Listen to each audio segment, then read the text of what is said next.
أعوذ بالله من الشيطان الرجيم.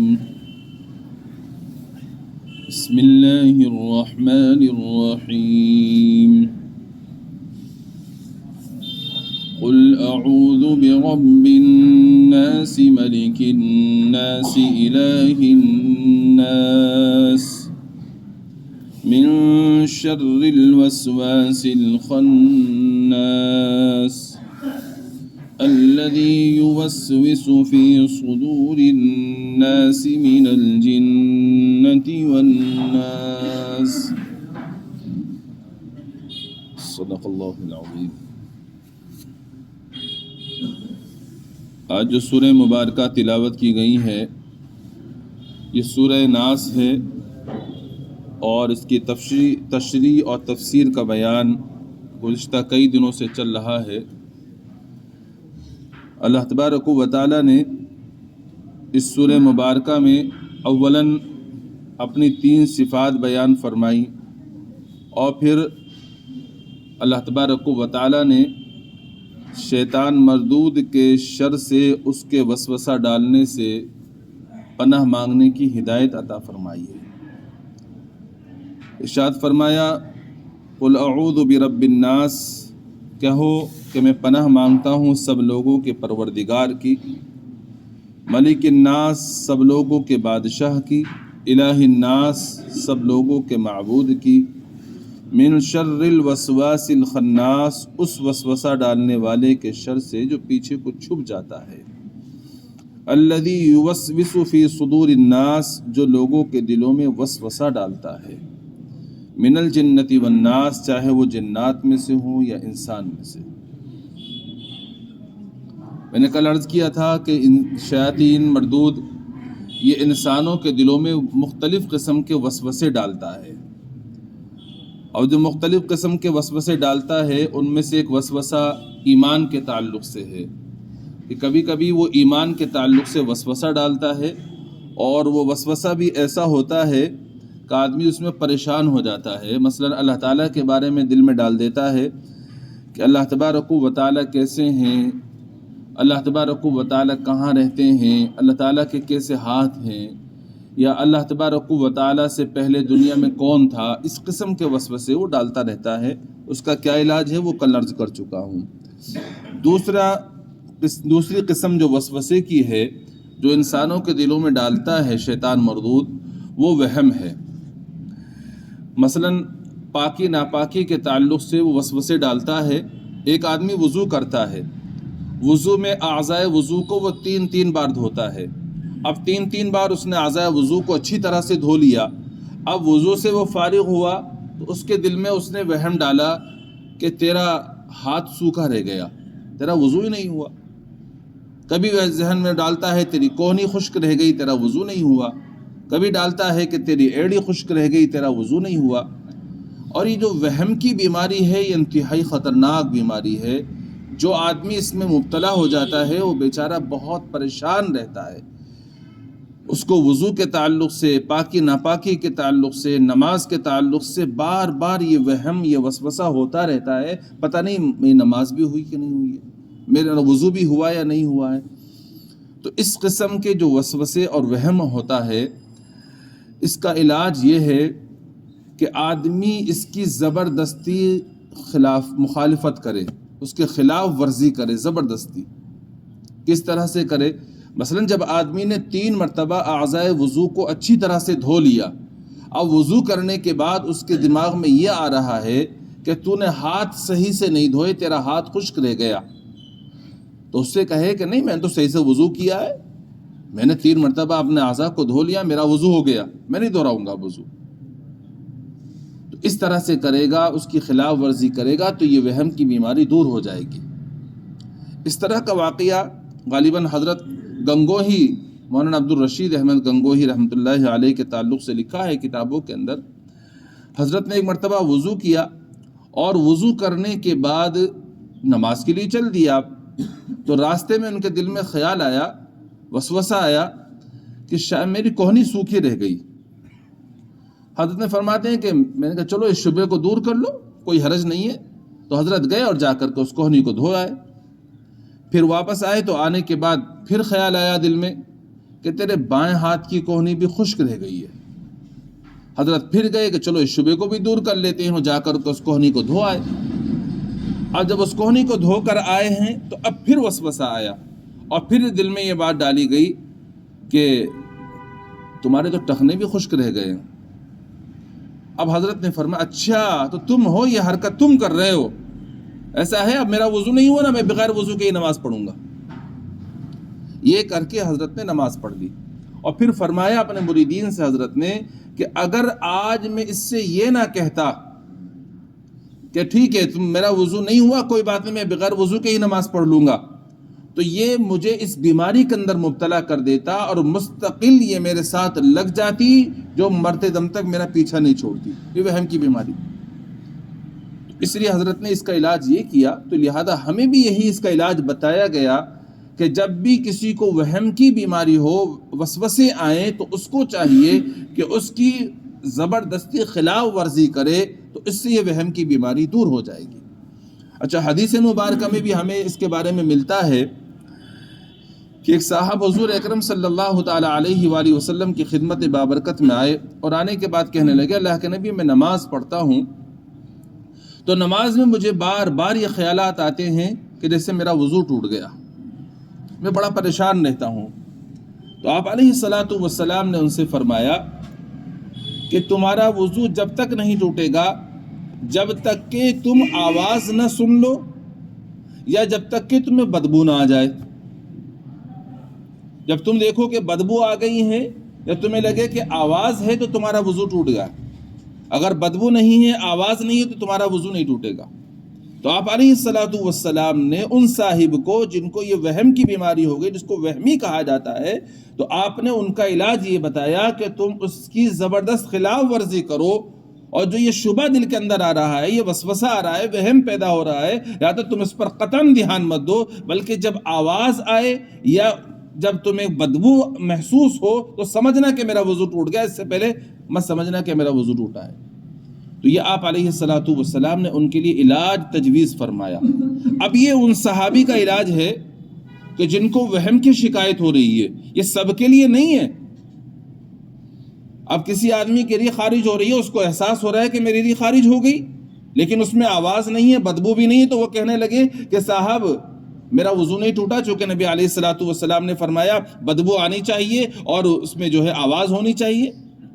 تو ہم کہیں گے کہ بھائی یہ تیرے لیے نہیں ہے، یہ علاج تو نبی علیہ الصلاۃ والسلام نے اس بندے کے لیے تجویز فرمایا تھا جس کو وہم کی شکایت ہو رہی تھی، جس کو نماز میں وسوسے آ رہے تھے، بار بار یہ خیال ہو رہا تھا میرا وضو ٹوٹ گیا، شاید میرا وضو ٹوٹ گیا۔ آپ نے یہ علاج اس کے لیے تجویز فرمایا ہے، لہذا تمہارے لیے نہیں ہے یہ۔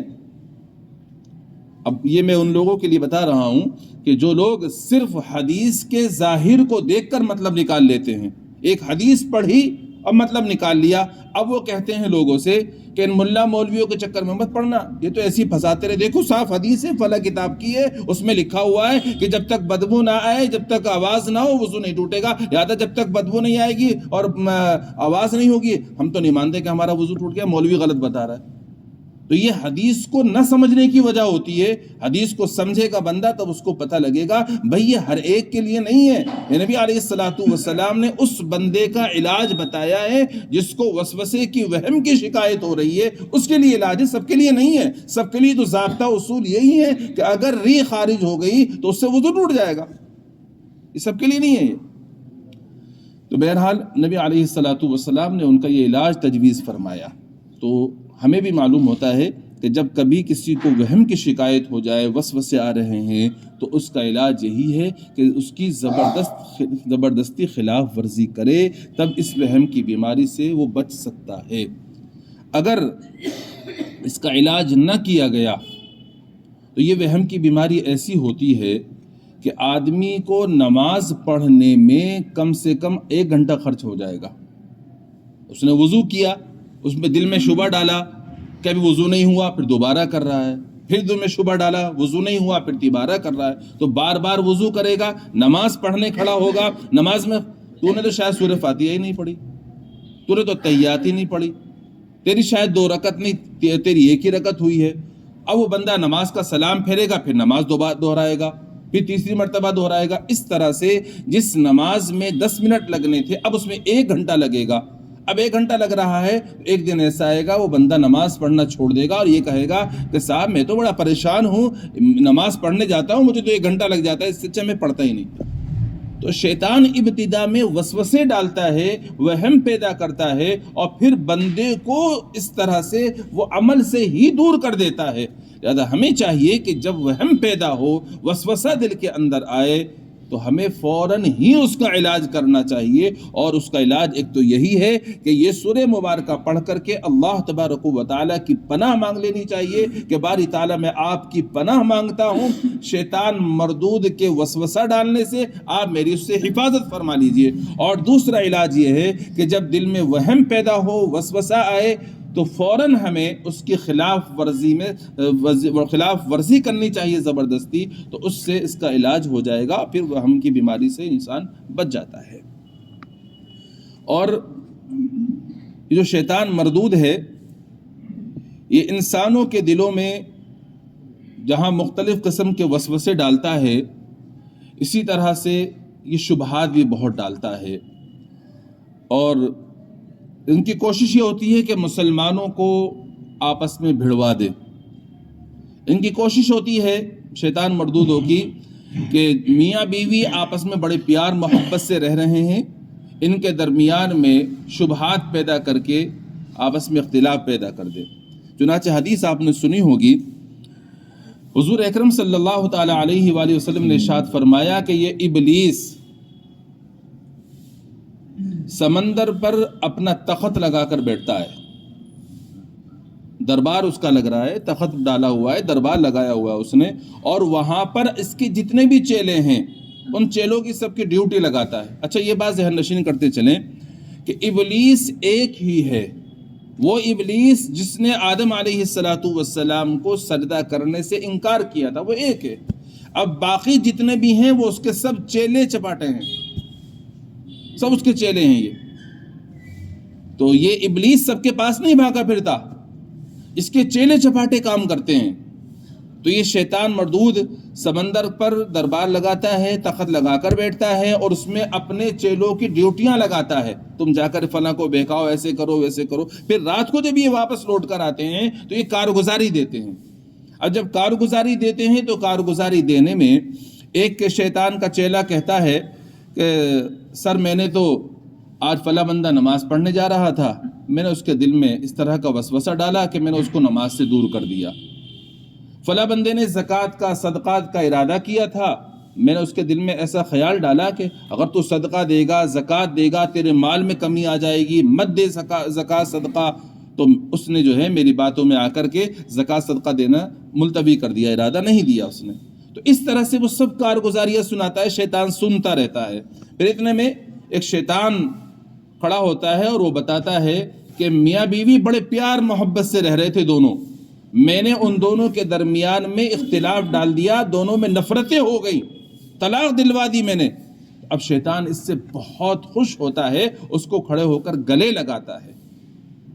تو اب یہ آپس میں دو لوگوں کے درمیان میں اس نے اختلاف ڈلوایا شبہات پیدا کر کے، تو اس سے شیطان مردود خوش ہوتا ہے. تو معلوم یہ ہوا کہ یہ اس طرح کے شبہات دلوں میں آنا، کہ کسی کے خلاف نفرت کا پیدا ہونا، یہ شیطانی حملہ ہوتا ہے. اور شیطان اس کے ذریعے سے دو مسلمانوں کو آپس میں لڑوانا، بھڑوانا اور دشمنیاں پیدا کرنا چاہتا ہے. لہذا کبھی دل میں اس قسم کے خیالات آئیں کہ فلاں آدمی کے تعلق سے ہمارے دل میں وسوسہ آ رہا ہے کہ اس نے میرے بارے میں ایسے بولا، اس نے میرے بارے میں ایسے بولا، یا وہ میرے بارے میں ایسے کہہ رہا تھا، تو ہمیں فوراً اللہ تعالیٰ کی پناہ مانگ لینی چاہیے. باری تعالیٰ میں آپ کی پناہ مانگتا ہوں، جو اس طرح کے خیالات میرے دل میں آ رہے ہیں اس سے میری حفاظت فرما لیجئے. تو اگر ہم یہ عمل کر لیں گے تو اس سے باری تعالیٰ شیاطینی حملوں سے ہماری حفاظت فرما دیں گے.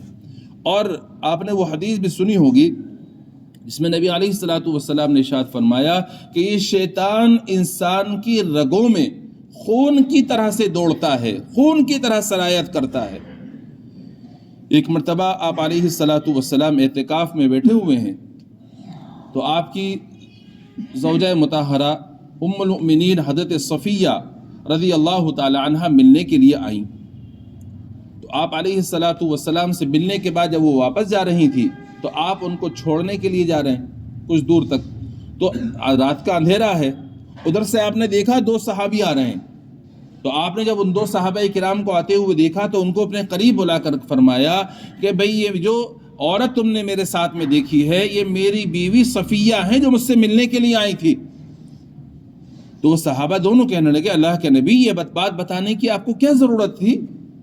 آپ نے فرمایا میں نے یہ بات اس لیے بتائی ہے کہ شیطان مردود انسانوں کی رگوں میں خون کی طرح دوڑتا ہے، کہیں ایسا نہ ہو کہ تم میرے ساتھ میں اس عورت کو دیکھ کر تمہارے دل میں یہ خیال ڈال دیتا کہ رات کے اندھیرے میں ان نبی کے ساتھ میں یہ عورت کون تھی۔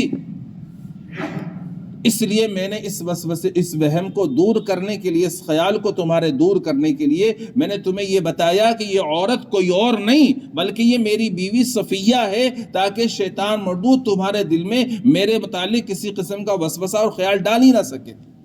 اس حدیث سے یہ بھی معلوم ہوتا ہے ہمیں اگر کبھی کوئی ہمارے بارے میں غلط فہمی پیدا کرتا ہے تو ہمیں اس غلط فہمی کو دور کرنے کی کوشش کرنی چاہیے، اور ایسی جگہ جہاں پر بدگمانیاں پیدا ہو رہی ہوں تو لوگوں کو بدگمانی سے بچانے کے بارے میں ہی بتانا چاہیے کہ بھئی یہ جو تم نے بات سنی ہے ایسے نہیں، یہ ایسی ہے، تاکہ لوگ بدگمانی سے بچ جائیں۔ یہ بھی ہمیں حدیث سے معلوم ہوتا ہے۔ تو بہرحال سمجھانا مقصود یہ ہے کہ شیطان مردود طرح طرح سے انسانوں کے دلوں میں وسوسے خیالات ڈال کر اللہ تبارک و تعالیٰ کی یاد سے دور کرنا چاہتا ہے، لوگوں کے دلوں میں آپس میں اختلاف ڈال کے نفرتیں دشمنیاں پیدا کرنا چاہتا ہے، لہذا ہمیں اس کے حملوں سے اپنے آپ کو بچانا ہے، اور اس بچانے کے لیے یہ سورہ مبارکہ قل اعوذ برب الناس کی ہمیں تلاوت کرنی چاہیے، اس کا ورد کرنا چاہیے، اس کی برکت سے شیاطینی حملوں سے حفاظت ہو جاتی ہے۔ تو فرمایا باری تعالیٰ نے الذی یوسوس فی صدور الناس، جو لوگوں کے دلوں میں وسوسے ڈالتا ہے، من الجنۃ والناس، چاہے وہ جنات میں سے ہوں یا انسانوں میں سے ہوں۔ قرآن کریم نے سورہ انعام میں بتایا ہے کہ شیطان جنات میں سے بھی ہوتے ہیں اور انسانوں میں سے بھی ہوتے ہیں، البتہ شیطان جو جنات میں سے ہیں وہ نظر نہیں آتا اور دلوں میں وسوسہ ڈالتا ہے، لیکن انسانوں میں سے جو شیطان ہوتے ہیں وہ نظر آتے ہیں، اور ان کی باتیں ایسی ہوتی ہیں کہ انہیں سن کر انسانوں کے دلوں میں طرح طرح کے برے خیالات اور وسوسے آ جاتے ہیں۔ اس لیے آیت کریمہ میں باری تعالیٰ نے دونوں قسم کے وسوسہ ڈالنے والوں سے پناہ مانگنے کا حکم ارشاد فرمایا، پناہ مانگنی چاہیے۔ تو باقی تفصیل انشاءاللہ میں آئندہ عرض کروں گا۔ جتنی باتیں بتائی گئی ہیں کوشش کریں کہ انشاءاللہ ہم اس پر عمل کریں گے۔ اب اللہ تعالیٰ اپنے فضل سے ہمیں عمل کی توفیق مرحمت فرمائے۔ سبحان اللہ بحمدہ، سبحانک اللہم بحمدک، ونشہد ان لا الہ الا انت، نستغفرک ونتوب الیک۔ سبحان ربک رب العزة عما یصفون، وسلام علی المرسلین، والحمد للہ رب العالمین۔